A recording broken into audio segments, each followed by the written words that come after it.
Morning, Seabreeze. Yesterday the power went out here at Seabreeze, so we're filming this with a battery pack. Edison's been on site since yesterday at different times trying to resolve the problem, but we still have no power. So we need to make the decision, and we're going to cancel the services this morning because it doesn't look like we're going to get power. There is no time or power for us to record a service and post it on our YouTube channel. So we're asking you to take some time this morning, instead of coming here, to worship in your own homes. So a thought I have for you would be to think through and pray through the Lord's Prayer. It's found in Matthew chapter 6, verses 9 through 13. It starts out with Jesus saying, "This then is how you should pray." Not exactly what you should pray, but these are the things that are helpful for you to pray about. And it starts with, "Our Father in heaven, hallowed be your name." So I'd encourage you just to stop right there and think back over this last year, maybe even just this last week. How have you seen God be a father to you?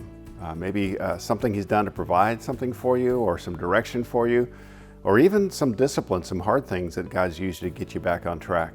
So kind of make a short list of that, and then just take some time and pray and thank God for being your Father. Then it goes on, "Your kingdom come, your will be done on earth as it is in heaven." So think through the coming week that you're facing and come up with some steps of obedience that you're pretty sure God's going to want you to take, because that's how the kingdom of God advances. It sounds like a big thing, your kingdom come, but the way it actually advances and it comes is as individuals like us decide to do the will of God, to obey Him this week in our time and our place.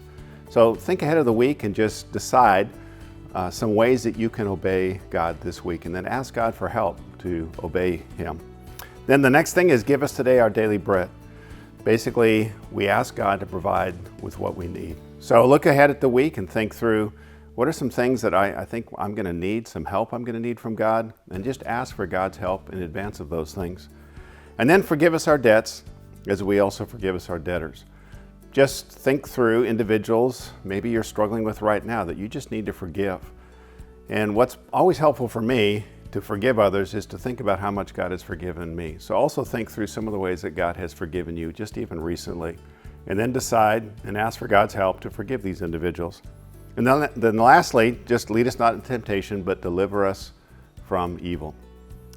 We don't always know the temptation that's coming, but we've got enough history that we might know some of the things we're going to be struggling with this week. So just pray and ask God to help you deal with the temptations that you're going to face this week. So we would have loved to gather this morning, but that's not possible. So let's gather in our homes and regather again next Sunday. Have a great day. We'll see you next Sunday.